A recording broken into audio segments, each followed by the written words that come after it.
ॐ श्री मात्रे नमः। ॐ श्री मात्रे नमः। ॐ श्री मात्रे नमः। ॐ श्री मात्रे नमः। ॐ श्री मात्रे नमः। ॐ श्री मात्रे नमः। ॐ श्री मात्रे नमः। ॐ श्री मात्रे नमः।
वक्रतुण्डमहाकाय सूर्यकोटिसमप्रभ निर्विघ्नं कुरु मे देव सर्वकार्येषु सर्वदा। ॐ गं गणपतये नमः। ॐ गं गणपतये नमः। ॐ गं गणपतये नमः। ॐ साईश्वराय विद्महे सत्यदेवाय धीमहि तन्नः सर्वः प्रचोदयात्। ॐ साईश्वराय विद्महे सत्यदेवाय धीमहि तन्नः सर्वः प्रचोदयात्। ॐ साईश्वराय विद्महे सत्यदेवाय धीमहि तन्नः सर्वः प्रचोदयात्।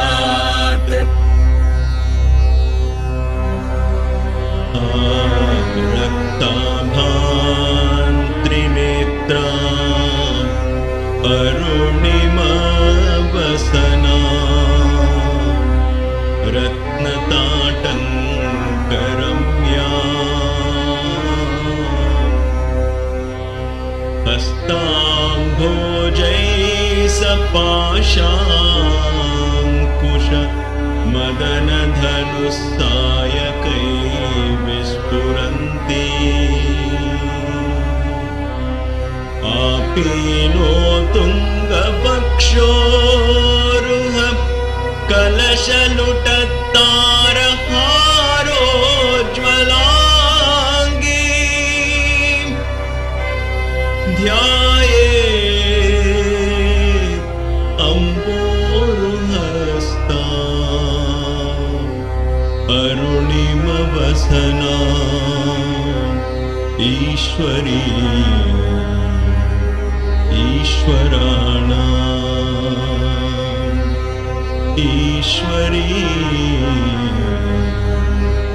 ईश्वराणाम्।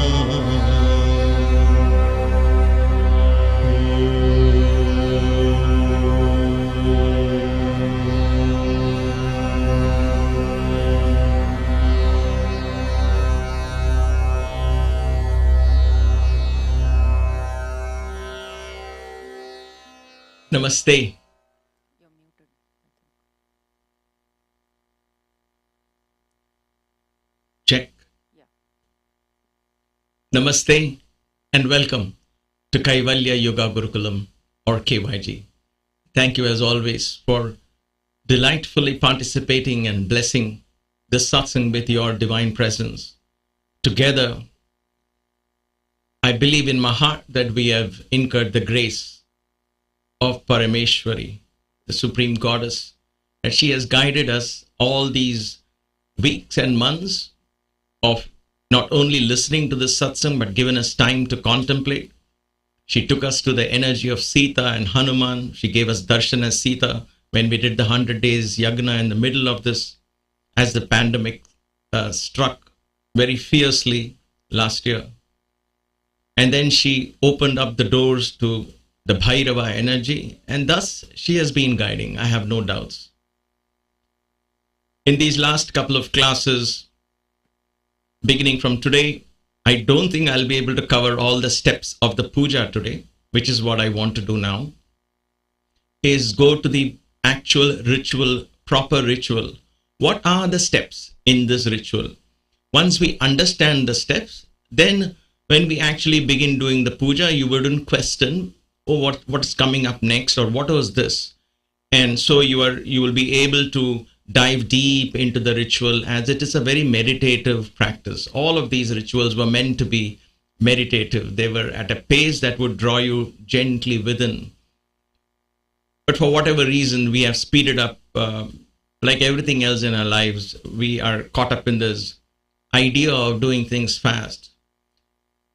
Now, I bring this topic up because I got an email saying, can we do this within 10 minutes? Can you prepare something for me for 10 or 15 minutes? I just don't have time. And I replied very respectfully. I said, with all respects, then don't do this. Do it when you get a chance and when you have the time. Because there is no other way to approach these rituals. At least that's not how it has been for me. And I'm able to share this today with utmost confidence and humility only because this practice has yielded me so much benefit on the spiritual plane that words fail me. So, in today's class and tomorrow's class, we shall go through the steps of the ritual. The steps in the puja. Puja means worship or ritual. Okay. So what are the steps? The first thing we will do, of course, is chant 3 ohms. That goes without saying. I don't think I even included that. The first step, other than the om is merely to prepare ourselves mindfully to begin, correct? The first step is prayer that we offer to Vigneshwara. Vigneshwara is another name for Ganesha. If you're from Indian culture and background, you probably know these names are very familiar now. As Sai Baba devotees, you know, because we sing bhajans. Vigneshwaram bhajare, manasa vignaharam bhajare, right? Or Ganesha sharanam parama pavanam. So we have different bhajans for Ganesha, Vigneshwara. Why did I not say Ganesha? Why prayer to Vigneshwara? Here the supreme energy of Ganesha that resides in the Mooladhara, in the base of the spine. He's the one who's guarding the entrance to Parvati. As per the Puranas, she has gone in for a shower. She says, guard the entrance. So he is guarding the entrance. When we invoke this energy, for us, the real Ganesha is born. But right now, we are not able to see Parvati because there is this egoistic Ganesha who's blocking. That is a symbolic story that we hear of. These are not stories of the past, but these are stories that are happening in each one of us. Nevertheless, this Maha Ganesha, this powerful energy of the mind that has the divine potential to reveal the Shakti who is in our innermost chambers, that divine energy performs different functions. And one of the functions he performs as Vigneshwara. The Mahaganapati is the supreme potential of the mind. But he performs a particular function as Vigneshwara. So Vigneshwara, what is that? Vigna means obstacles. He is the lord of the obstacles. In other words, he is the one who can clear obstacles from your path. So he performs. So we call upon that functionary element of Ganesha. So in traditional worship and puja, you don't call upon Mahaganapati. First you call Vigneshwara. You invoke him because he removes obstacles. Then you call upon Mahaganapati if there is that puja and required. Here we are not going to do that two parts. We will just call upon Vigneshwara. A very simple 2-line sloka for most of you who are aware of it. If you're not, I'm just going to spend a few minutes explaining that. The sloka goes like this. Vakratunda Mahakaya Surya Koti Samaprabha. These prayers, there's no pleading and there's no self-pity here. It is just meditation and invoking that energy. Vakratunda, a curved tusk. Why is it a tusk and why is it curved? So there is only one tusk Ganesha has, signifying that the mind has become one-pointed. He had supposedly had 2 tusks, but to write the Mahabharata epic, Vyasa was composing it at such speed that he called upon Ganesha to write it, and therefore Ganesha broke one of his tusks to write it. In other words, for us to understand the symbolism, the way I understand it is the mind has to become one. No 2 tusks. No this while I'm chanting, while I'm cooking, can I chant this? While I'm driving, can I listen to this? No, it is one tusk. And it is a curved tusk. That means that one-pointed mind, but that one-pointed mind is focused inward. It's curved inward. Otherwise, the tusk is pointed out. We can watch a movie with one-pointed mind, right? We have that energy of one-pointed focus and attention. If something grabs our interest, we can truly be oblivious to other things in around us and be completely focused on that sound or the sight or the smell or all of that together. So we do have that, but here it is curved. That means this one-pointedness is going within. That is just that meaning of Vakratunda. Mahakaya. Maha means big, huge. Body, the huge body. That means there is that much potential in this energy that we are invoking from the Mooladhara. Because in Ganesha Atharva Shesham, one of the Upanishads, it says where he resides. Mooladharai stitosi nityam, always resides in the depths of the Mooladhara. So he has a huge body. Instantly the mind opens up to something big. That's the beauty. The mind has no shape. We have talked about this in many other contexts as well. The mind has no shape of its own. The moment you think of an object, the mind becomes that object. In this case, Vigneshwara, the elephant, immediately my mind becomes big and huge, fearless, calm, gentle, as this Mahakaya. And then we say Surya Koti, millions, a million suns, if you will. Million suns. Surya means sun, Koti means millions of suns.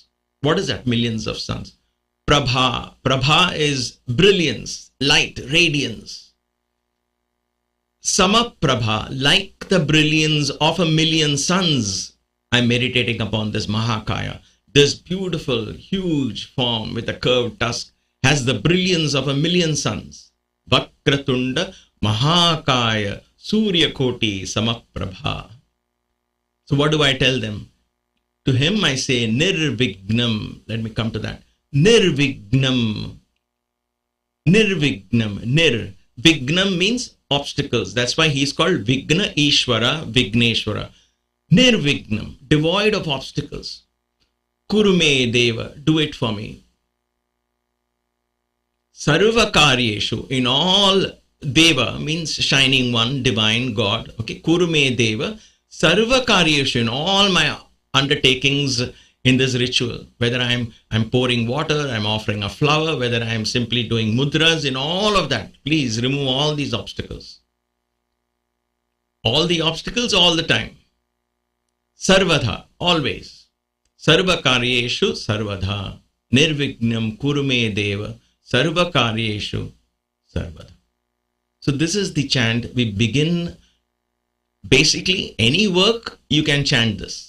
Any work that you want to begin with. You can simply begin your day when you get up from the bed. Just begin your day with this beautiful chant if you wish to. Okay. So in the puja, it will go like this. Vakratunda Mahakaya Surya Koti Samaprabha Nirvignam Kurume Deva Sarvakaryeshu Sarvadha. We meditate, we invoke him. That is the first step. Okay? So thus we finish the first step. After that, what do we do? I might seem to be rushing through these points, but this is now how we'll do in the puja. We will go very gently and beautifully. So please bear with me. Then we offer prostrations to the Guru. Whoever your Guru is, bow to them. Bow to that Guru, he or she, and offer thanks, heartfelt gratitude to that teacher who brought you into this path, who's teaching you about this path, who has opened this path for you. It could be the divine Dakshinamurti, or it could be the Guru that who has initiated you. The Guru, a book could be a Guru, right? Just offer, think of that. So here there is again a very simple chant. I've kept it very generic so it can apply to anyone and everyone. What is that chant? Again, it's a very universal and a very beautiful chant composition by Adi Shankara. Gurur Brahma, Gurur Vishnu, Gurur Devo Maheshwara. Gurur Brahma, Gurur Vishnu, Gurur Devo Maheshwara. This Guru is the Brahma, referring to the Holy Trinity, the supreme gunas. Guru, my Guru is the Brahma. This Guru is the Vishnu. My Guru is Maheshwara himself. Now, this could also apply to you if you don't have any Guru, then you can just say the Holy Trinity, the supreme energies are my Gurus. They have been guiding me. And therefore, what do? Guru Sakshat Parabrahma. That teacher is the Supreme Brahman. You and I are all part of that Supreme Brahman. We learn from each other. So I bow to the Guru in you, you bow to the Guru in me. And that's how it is. So Guru Sakshat Parabrahma. Tasmai. To that Guru I offer my salutations. Shri Gurave Namaha. Okay. So here again, the chant is very simple. Gurur Brahma, Gurur Vishnu, Gurur Devo Maheshwara, Gurur Sakshat Parabrahma, Tasmai Shri Gurave Namaha. You tune into that Guru's energy. You are everything to me. I salute you. Then, the next one is an expression of humility. It is popularly called a prayer for forgiveness, but I beg to differ there. It's not a prayer for forgiveness. It is by asking forgiveness and asking the goddess to excuse you for your lapses. You are actually expressing humility, which is important here as we enter the puja. Why do we do this at this point and not at the end? It is popularly known as the Aparada Kshama Prarthana. Why do we do this now and not at the end? When we do this now, humbly, you will realize that your heart is open. You told the Devi, if I make any mistakes, just excuse me. That's what the prayer is, and we'll explore it. Then you won't feel afraid. You won't feel guilty. You will get that confidence. Hey, I have spoken to her. I have said that I'm offering my best, very best I'm going to do. And I have nothing more to fear. And so the heart is at peace as you do the puja. Because while doing the puja, if you're afraid, oh my gosh, I'm making this mistake, I'm making that mistake. It's mindful. It's good to be mindful of it. But you don't have to necessarily break the rhythm of a puja and correct it at that point. You become more mindful so you don't repeat it, of course. But then this gives you that window of opportunity to be confident and fearless. What is the prayer? It has 3 verses. Each verse has 2 lines. I think it is very beautiful. And once you learn to understand it, at least, even if you don't want to chant it, that's fine. You can simply listen to these. So The first line is aparadha sahasrani kriyante aharnisham maya. Aparadha, lapses, mistakes, omissions. Sahasrani, 1,000 of these lapses is being done by me, right? Kriyante aharnisham. Aharnisham means day and night, like ahoratre, parshve, we do in the some other Vedic chants. Aho, ahar. Ahar is day, nisham is night. Ahar, nisham. Day and night, I commit thousands of omissions and mistakes. And therefore, in this puja as well, I am going to definitely commit something. So it's understood like that. Not only in this puja, it's my nature to commit mistakes, right? And so we are humbly stating it, accepting it. Aparada sahasrani kriyante aharnisham maya dasoyamiti mamatva. Dasoyamiti mamatva. Consider me as your servant. Daso. Dasa means servant. Atva. Thus, please consider me as your servant. Kshamasva parameshwari. Please excuse me, O goddess. The please I just added because that is the feeling that is there in the Kshamasva. So Kshamasva parameshwari, O divine goddess, Parama Ishwari, the supreme goddess, please excuse me. Then the second verse comes up. What is the second verse? Avahanam na janami. You may be doing a lot of rituals, a lot of invocations, and you might say, I've done this puja and that puja, Rudrabhishekam and Lalita and Sri Vidya pujas and this and that. But Adi Shankara himself writes this. He says, how do I invoke the Supreme who is omnipresent? How do I do that? How do I invoke? So, Avahanam na janami. I'm saying this, but I really don't know this art of invocation. We say invoke Vigneshwara, we say invoke Devi. But truly, how can you invoke an energy that is already omnipresent? In our way, when we say invoke, we are not truly bringing them from somewhere here. We are becoming aware of that omnipresent energy in front of us. We become aware of it. Nevertheless, what is the real right way to do it?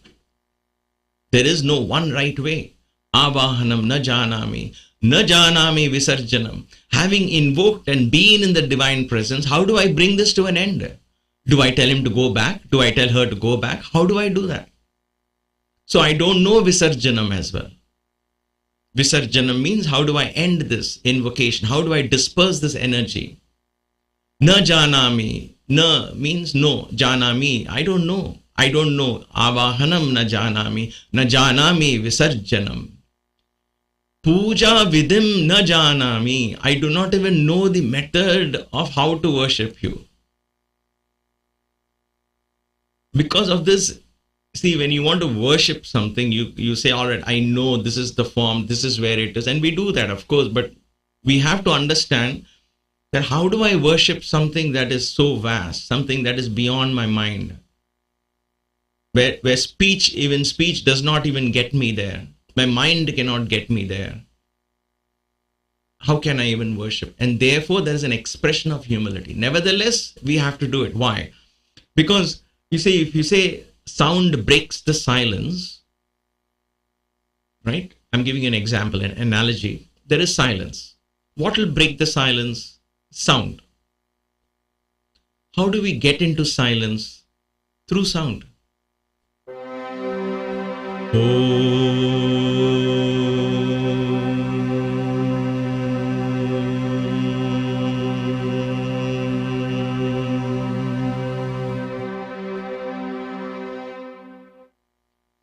Sound, which seems to be the one that breaks the silence, is also the one that takes you into silence. Manasyeva manushyanam karanam bandha mokshayoho. The mind of the man is responsible both for bondage and for liberation. Baba would give us a very beautiful example. He would say, take a lock and a key. It is the same key, same lock. You turn it to the left, it locks. Same key, you turn it to the right, it unlocks.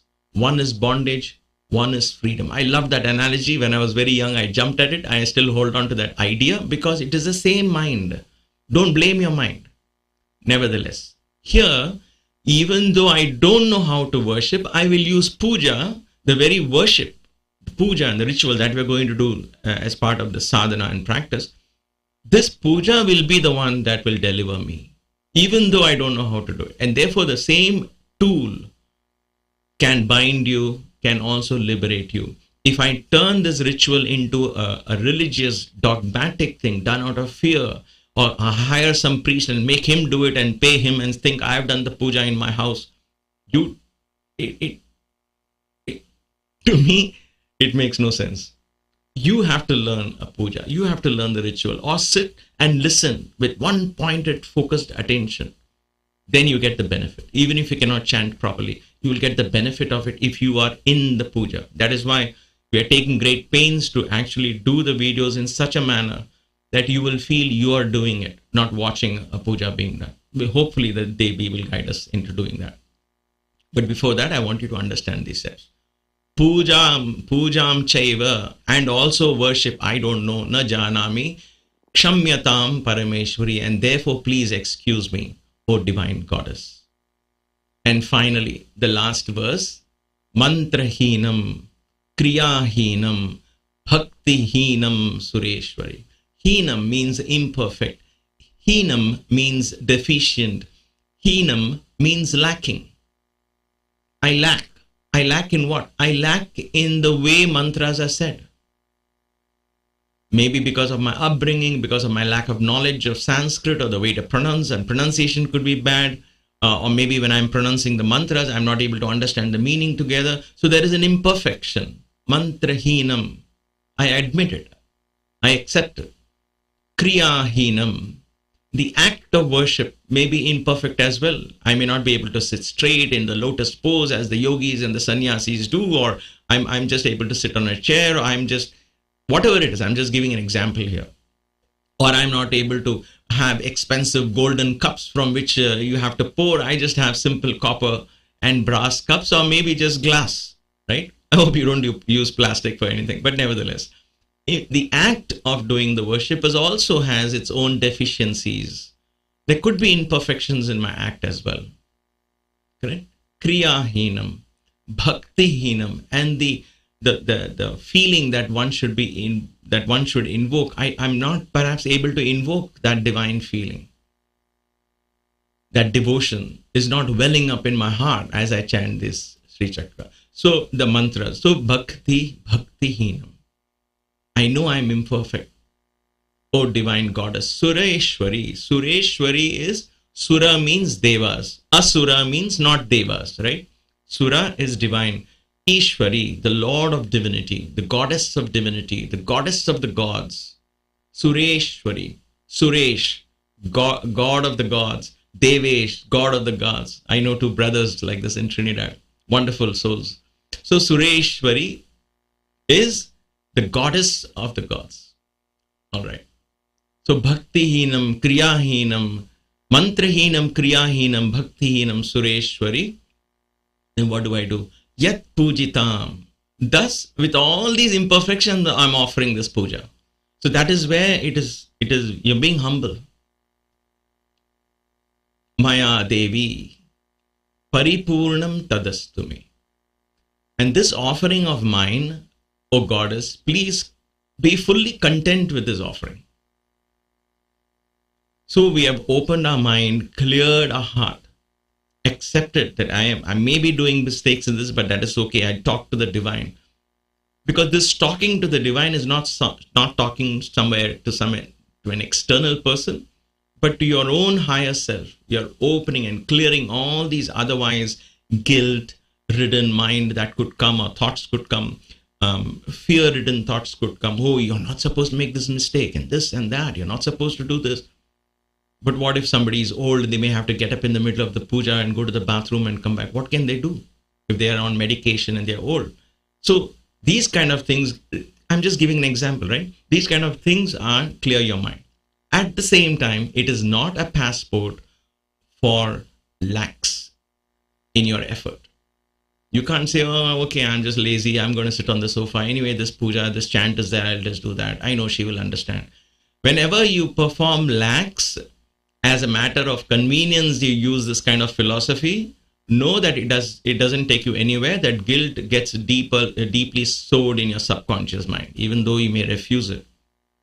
It is in spite of all my efforts. When do I chant this? In spite of all my efforts to do it correctly, it is possible that I will make mistakes. And therefore, please accept this offering of mine. Please be aware. Don't use this as an excuse for compromising on the intensity of the sadhana, on the regularity of the sadhana, on the discipline of the sadhana. There is no excuse for that. But in spite of all of that, it is possible that lapses, omissions, mistakes could creep in. Okay? So this is the beautiful chant. Aparada sahasrani kriyante harnisham maya dasoyamiti mamatva kshamasva parameshwari avahanam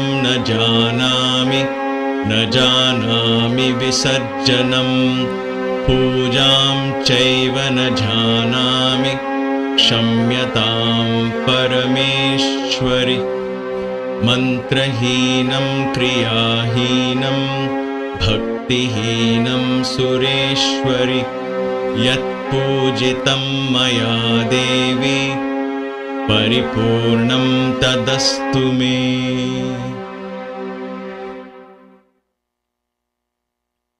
When we are learning, this seems to take forever, right? We're understanding word by word. Like I said yesterday, there is a small hill to cross. Once you get all of this under your belt, so to say, quote unquote, understand the meaning and learn to chant or understand what it means, then you will begin to enjoy. So have patience when you're going through these steps and learning these steps. So we have covered 3 steps so far. We have about 16 steps. So prayer to Vigneshwara, prostrations to one's guru, expression of humility. Now comes, we are entering slowly. So now I will state what is this mantra, this puja that I am going to chant. What is this puja? Actually, the word should have been puja. The name of the puja itself. Is it Rudra Abhisheka? Is it a worship of Rudra? Is it Devi Parayana? Is it Devi Mahatmyam that I'm going to do? These are names of different puja. Is it a Lakshmi puja that I'm going to do? What is this puja? I have to name it. Then I have to name the Rishi and so on and so forth. So naming of the puja is Atha Sri Devi Khadgamala Mahamantrasya. I will mention that. Then comes in that, what is the mantra? In that puja, what am I doing? Asya Shri Shuddha Shakti Mala Mahamantrasya. This is the mantra that I'm going to begin. It's beginning. I'm going to chant. Shuddha Shakti Mala. We have explored all of this in the previous classes, but I'll just touch upon it. Shuddha Shakti Mala. It's a garland of pure energy that I am going to bring together as I chant and do this puja. Shuddha means pure. Shakti means energy, pure energy. Mala, garland. So it's a garland of pure energy. That's why those 180 names are names of pure energy. It could be 80 or 180 or 182, depending on what you all follow, like I said earlier. Mahamantrasya. Mahamantra. This is a great mantra, a garland. I'm beginning this. Who are the rishis? Upastendriyadhishtai varunaditya rishihi. So we place the rishi here.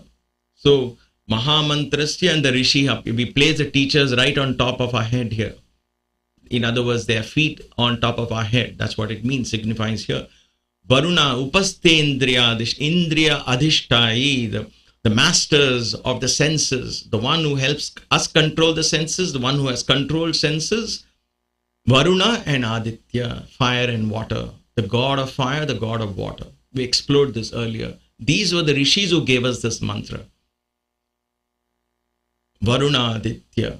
Varuna and Aditya. Varuna is the god of water, god of rain. Aditya is the god of the sun, the energy behind the sun's power and brilliance. So these are the rishis who gave us this mantra. So it's a divine mantra that is given to us by celestial beings. Devi Gayatri Chandaha. The meter in which this mantra goes is Gayatri. That is simply a name of the mantra. Then comes, so we have done these 4 steps, including stating the name, the rishi, and the meter of the mantra. Then we say, okay, this mantra is all right, rishi is all right. Now, what is the name of the deity in this mantra that I'm invoking? The main deity around which all of these mantras go around, right? What is the deity? Because a deity's name may or may not be in the mantra. Like, for example, Gayatri. Om Bhur Bhupassuvaha Tat Saviturvarenyam Bhargo Devasya Dhimahi Dhiyo Yonah Prachodayat. This is, we have popularly called it the Gayatri mantra. We have, because it has got the meter of Gayatri, but it is dedicated to the sun. But where is that energy mentioned? We take Savitu as one of the names of the sun, right? And similarly, 180 names, which is the deity that we are calling her with so many names. What is the main deity here? That is, we have to mention it so that we become very clear. What is happening in these we are becoming more and more mindful in the ritual before starting the ritual and invoking the Bija mantra. So that I've just put that as one step. Okay. What is the deity's name? Now, hold your breath. Like we have already discussed this. It's a pretty long name. Sometimes you can just enjoy listening to it. If you are chanting to it, you can just say Sri Lalita Devyai Namaha. But the beauty is in this powerful long chant. Satvika Kakara Bhattaraka Pitastita Kameshwaranganilayayai Mahakameshwari Sri Lalita Mahabhattarakaye Devatayai Namaha. This is the deity to whom I offer my salutations. This is the deity of the mantra. We explode this word by word. I'm not going into that because I'll be simply repeating what we've already done in the classes that we touched upon in the very beginning of the series. So this is the divine Devi that we are worshipping. And the Bija mantras, we are balancing and opening up all the 3 nadis in our body. So we touch the right side. Aim, Bijam, Aim. We place the Bija Akshara, Aim, on the right side of the body, opening up the sun energy. Kleem, Shaktihi. We touch the left side of the body, opening up the Shakti energy, the Shakti of the mantra. Sauhuki Lakam, the Shushumna Nadi, the lock that opens up and releases the Shakti. So all of these Bija mantras, I place them in the body and invoke the seed energy of this entire Devi Khadgamala is hidden in these 3 sounds. Aim, Kleem, Sauhu. Sauhu, Kleem, Aim. It's clockwise, counterclockwise, clockwise, counterclockwise. So that is the beauty of that. It's like a pendulum. Just goes on back and forth, back and forth. Aim, Kleem, Sauhu, Sauhu, Kleem, Aim, Kleem, Sauhu. So it's a circular, semicircular, going back and forth, kind of a beautiful energy. All right. So we invoke the Bija Aksharas, the Bija mantras. So now we have covered 7 steps, invoking Vigneshwara, then offering our pranams to the Guru, then we express our humility, then we state the name of the mantra, the rishi and the meter, and the deity's name, and we invoke the Bija Akshara. Then what happens? Then we say the purpose of the chant. Why are we doing this chant? What is the purpose? So the way I do this puja is how I will share it with you all. The purpose for me is to experience her directly, to have a direct divine experience of her presence as the armor, as the khadga. Khadga is cover, sheath, a sheath for the sword, you see how tightly it clings to the sword. Correct? And armor tightly clings to the body of the soldier. So we might say, oh, that is for protection. Yes, one of the perspectives. The other perspective is there is nothing closer than the armor. It clings to you so tightly. The king may be going out for a war, or the prince may go out for the war. He might have a flashy dress outwardly, but inside that flashy dress, he's got this strong armor. So nothing inside the armor. The armor is the closest. Okay? Just like the sheath inside the sword, it hugs the sword tightly.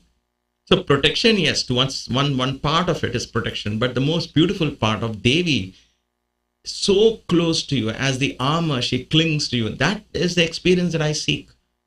And therefore, my purpose of the mantra is Mama, mine, Mama, Shri Bala Tripura Sundari, Bala, as a child form, gently, benign, beautiful form.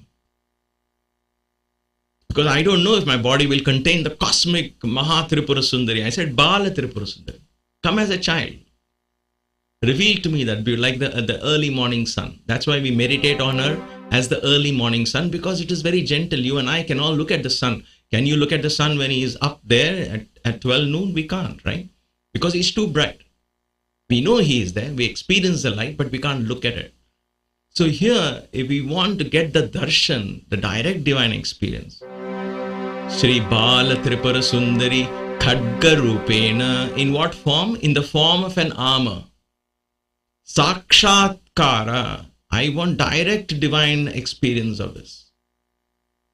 Prasada, and this is not a demand. Give it to me as a prasad. Prasad means as a blessing. It is only on account of her blessing, your blessing, that I can get it, and therefore bless the Siddhyarte. May this manifest as your blessing. And thus I am doing this japa. Japa is repetition of the mantras. So in this case, we are not repeating the same name again and again. We do a little bit of the Mula mantra, Aim, Kleem, Sauhu, Sauhu, Kleem, Kleem, Aim. But there are different forms of japas. Here, the entire 180 names is one japa. Okay, and when you do it every week, every day, like that, it becomes a repetition of that japa. Okay, so there are different forms of japas. Japa means repetition. So here the purpose, therefore, of the chant is Mama Sri Bala Tripura Sundari Khadgarupena Sakshatkara Prasada Siddhyarte. Again, I am not demanding. I know in my heart you will bless me as, you will grant this as a blessing. And this is the purpose why I am offering this, my worship. So this is purely for self-realization, for the realizing of the supreme energy. That's all. There is no other goal. If this is achieved, everything else then falls into place automatically. Okay? This is the purpose of the chant. So now we have got all the 6 steps. Then we will go to the 7th step. So having stated, now we are getting ready more and more getting into that. So now I'm going to do worship with my hands and fingers, right? So I'm going to use flowers to place it on each chakra for each of the deity, or maybe I will take saffron powder or kumkum and place it, vermilion powder, or I could take akshata or saffron rice and then place it. So there are so many ways to do these things. I think we will be using flowers, but there are other things you can do as well. So anyway, my point is, or you could simply touch those points. You don't have to place anything, because you have to practice, right? Which Devi, which triangle. So you touch them. So you're using what? Fingers. And therefore now you place the bijaksharas in those fingers in order to energize them, because these are cosmic powers in nature. So we have to be very careful and mindful while doing these. So we say Angushtabhyam Namaha Aim Kleem Sauhu. That is the mantra. Aim Kleem Sauhu. I am placing it on my thumb. Aim Kleem Sauhu Tarjani Bhyam Namaha on my forefinger. Aim Kleem Sauh Madhyamabhyam Namah, middle finger. Aim Kleem Sauh Anamikabhyam Namah, ring finger. Aim Kleem Sauh Kanishtikabhyam Namah, little finger. So actually I will be using, in the puja, I'll be using both hands, because one hand you may be holding a bowl or whatever it is. Both hands you do this, like this, correct? Again, these are things we have already covered. And finally, the palms, because palms hold things. So we clear the palms, the back and the front, both, the back and the front. Karatala and Karaprishta. Karatala means the front, Prishta is back. Aim Kleem Sauh Karatala Karaprishtabhyam Namaha.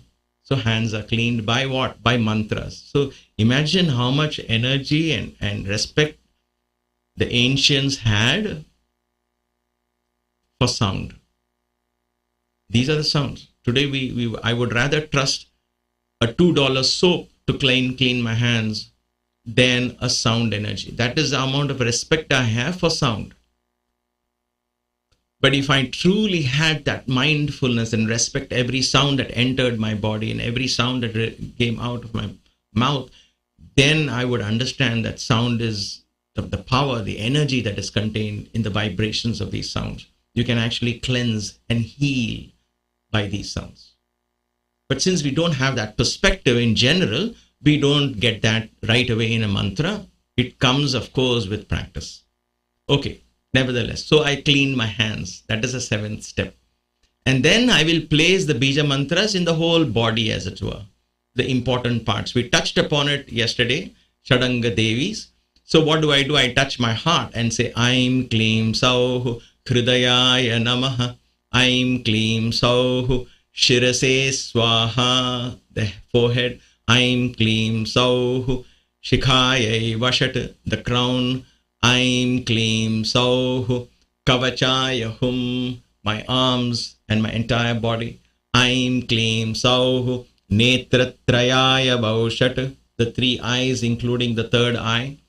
Aim Kleem Sauh Astraya Phat, the Hum, Vaushat, Phat, these are all bijaksharas. Again, sounds, energies that are actually placing this. By simply saying Aim Kleem Sauh Netratrayaya, nothing will happen. When I say Vaushat, then it goes and sets in the eyes. Astraya, Phat, Phat, it cleanses the atmosphere. So we don't have to repeat it twice or thrice, but these are powerful bijakshara mantras. They are used for many, many powerful mantras. Aim Kleem Sauh Astraya, Phat. Then what do? Then I formally enter the puja. Bhur Bhuvaswarom iti Digbandaha. I go clockwise. I don't think I put that mantra. Oh, I did. Thank you. Bhur Bhuvaswarom. That means all the 3 worlds. I snap and I go clockwise with my hand. I am entering now the Digbandaha. Thus, I bind myself to the seat. I bind myself to this ritual. Now there is no getting up in the middle. Now, if you have to get up, for whatever reason, like I said earlier, if you're old, if you cannot do it, not out of discipline, but there is something that came up, so matter of urgency. If you have to help somebody, then please, that is more important than the puja. There's no goddess who's going to get pleased if somebody needs help. But then you plan it in such a way that those kind of disturbances does not occur, right? But what if we have to get up? Then I have to just click counterclockwise and say Bhur Bhuvaswuromiti Digvimokaha. Offer a prostration, get up. Release yourself from that through the ritual, because through the ritual I've got in Bandaha. Now, once I've said I'm locked in, I've locked in. You can't just get up and walk away. That is how then we disrespect our own words, and therefore words and mantras will have no energy. But if I want to get up in the middle, I'll say Dig Vimokaha.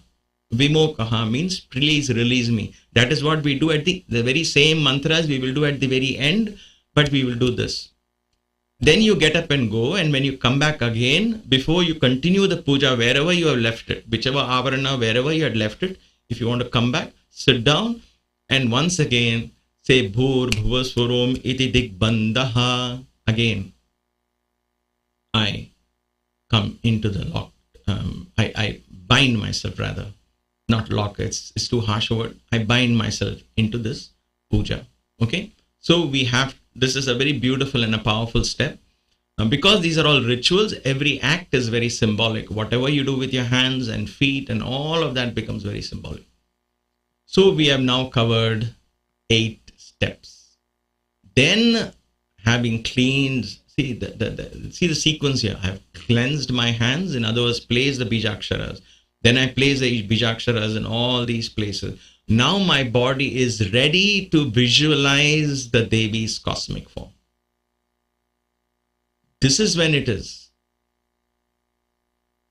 That is how I bring myself to that. It's not so easy to meditate on her. It's not so easy to visualize on her. I have to come through all these stages. And now my mind is automatically in that beautiful state where we meditate. I'm not going to rush in and explain this because we have dealt it with a lot in detail in the previous classes. But I'll just sing it for you and you can understand the beauty here. We compare her to the red glow of the morning sun and what she has in her hands and how beautiful she is, how full her breasts are, meaning how full of, because it's a mother, right? She's the one who provides nutrition to the whole of creation, and therefore this entire beautiful passage is simply bringing that entire beauty of that cosmic energy in a form that you and I can relate to without any fear. This divine mother, there is no fear here. There is only love, only love, only love. Raktavan Trinetra Arunima Vasanam Ratnatatankaramya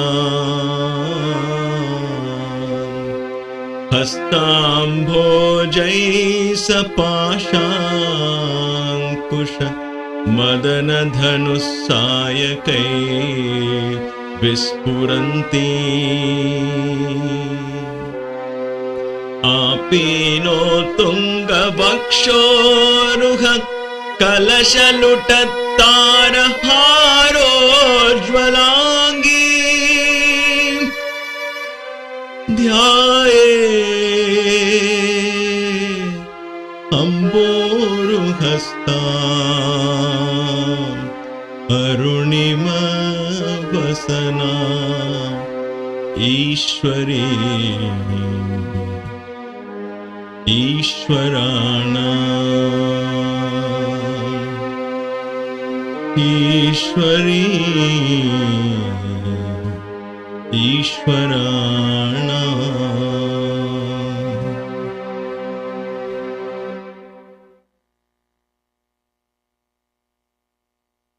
Ishwarim Ishwarana. You are the goddess of the Supreme God Himself. Even Shiva doesn't know He exists. There is Sat, which is absolute truth. But without awareness, even truth has no meaning, and therefore Chit, the Shakti, brings the awareness of the truth, and therefore she is the goddess of the God Himself. Ishwarim Ishwarana. Such a beautiful, in-depth, beautiful and powerful meaning. So it is this goddess that I meditate upon. And that is why if you see in the altar, as Maya zoomed in into the yoga lingam, at the base of the lingam, I don't know if Maya can go there quickly and show us that at the base of the lingam, can you just pause it? At the base of the lingam is that red idol, and that is she. She is there. She is the foundation of the Supreme Consciousness. Without her, all of the other celestial beings and all of that creation, none of that will happen. And therefore, she is the one. That Ishwarim Ishwarana is whom I meditate upon. Okay, so that is how powerful this is. So let's go back to the slides. And so we'll meditate on the Devi, contemplate on that divine form. And now that I have visualized her, what do? And now that she's come into my being, in my mind, or in front of me, she's manifested, right? Then I worship her. How do I worship her? I worship her, this cosmic being. How else can you worship? You worship with the 5 elements. What are those? The earth. Lam prithvi tattvatmikayai gandham kalpayami. We explored these also in a previous class. I take the element of gandha, or the perfume, from the earth, because only matter has the element of smell. So I take the perfume from the earth itself and offer that as gandha, as perfume for you to anoint your body. And then Ham akashatmane pushpam kalpayami. Akasha tattvatmika. Tattva means element. From the element of akasha, space, I take flowers, because flowers fall in space, right? Flowers bloom, you need space. So space is the very adhara, or the foundation for flowers to bloom. And so instead of offering flowers, I'll offer space itself as a flower to you. Pushpam kalpayami. And therefore kalpayami is in my imagination. These are all, how can I actually do this? So it's all imagination. Then yam vayu. So these are bijaksharas which actually make that energy flow in that manner. So it harmonizes the 5 elements in our bodies as well. Okay? Yam vayu tattvatmikayai dhupam kalpayami. Dhupam, the incense stick. The incense is carried by the wind, right? So rather than offering incense sticks to you, I will offer the wind itself to you. And therefore I offer that wind. And then fire. Ram tejas tattvatmikayai deepam kalpayami. Lamp, what is the energy behind the lamp? Fire itself. The source of all energies, including the sun, is fire. So why not I offer that element itself to you as the lamp? So this is cosmic in nature. The mind is opening itself to the supreme consciousness. That is the beauty of these pujas. Never underestimate these pujas as some blind, meaningless rituals. Yes, it has become meaningless because you and I have not taken the effort to study them. Then the last, water. Vam amrita tattvatmikayai amrita mahane vedyam kalpayami. Amritam, the divine nectar, the fruit of all our efforts, I offer that to you. The divine nectar itself I'm offering to you, not this kind of food that I make loaded with sugar and carbs. I'm offering the divine nectar itself to you as water. The water itself, which is the source of all food, the source of taste. Our tongue needs water, right? As long as we have water, we survive. A dead man is a dry tongue. So water, I offer. Why water? Why cook food in that water? The element of water itself is offered to you. Okay? And then thus all of these tattvas, all these elements and all of that, I bring it in the form of this great paraphernalia of puja arrangements, and all of that I'm offering to you. Tambuladi sarvopacharan, all these other formalities, everything is included in these 5 elements. I'm offering all of that to you. So that kind of feeling you have to get when you chant it, or listen to it with that meaning. I'll try and include in fine print the meaning also. You can always pause and understand that meaning. Like I said, the learning part of it will take time, but learn it. Please take time to learn it. Don't be in a rush to do pujas. If you understand them, then the bhava, the feeling is invoked, and you're completely in tune with the divine. Sam sarva tattvatmikayai tambuladi sarvopacharan kalpayami. So now I've completed the entire puja to this Devi because I just meditated upon her. She's in my consciousness in all her beauty and grandeur, and therefore I offer all these elements to her. How else can we worship, right? This beautiful form. And so in today's class, we will stop here and we will continue in tomorrow's class, the rest of the steps. I hope you find this useful. I sincerely hope this is useful for you. I know it is. For many of you, this might be something that, oh, I've already done this before. I know all of this. But what if there are so many who are coming to this new, who don't know how to do a puja? What are the basic rituals? What are the basic steps? So once we understand these, and there are many schools which many more iterations, you can make it as complicated as you want. But those are all later on. If you want to, you can do all of that. But the basic fundamental steps, first, whom do I pray to? What is the next step? What is the third step? What is the fourth step? Once you understand this, you apply that same. Mantras might change, wordings might change, but the process of a ritual or a puja, more or less, remains exactly the same as we are doing it. And especially in the Devi Khadgamala, since we took time to study this over 59 classes, it should be our duty to make sure that we understand, all right, if I take all of this learning into a practice, convert it into a practice, into a sadhana, what do I do and how do I do it? So it is with divine grace that she is guiding us all in this path. May we bow to her in absolute humility and a heart filled with gratitude as we bring the satsang to an end once again with this divine meditative chant.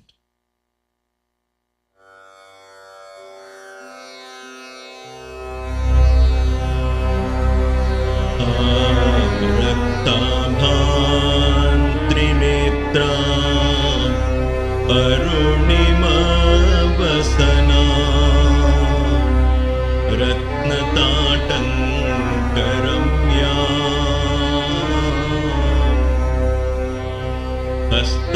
हस्ताम्भोजै सपाशाङ्कुश मदनधनुस्सायकै विस्फुरन्ति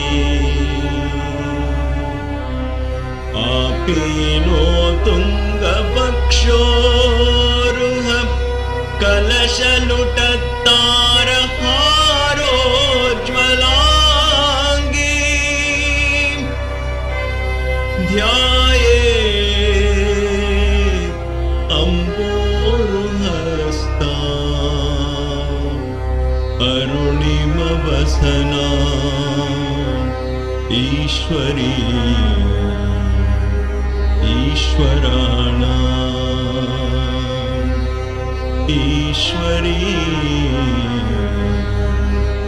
ईश्वराणा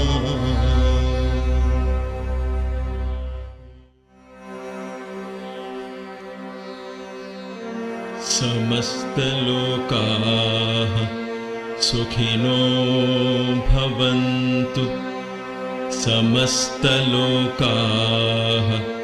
सुखिनो भवन्तु समस्तलोकाः सुखिनो भवन्तु.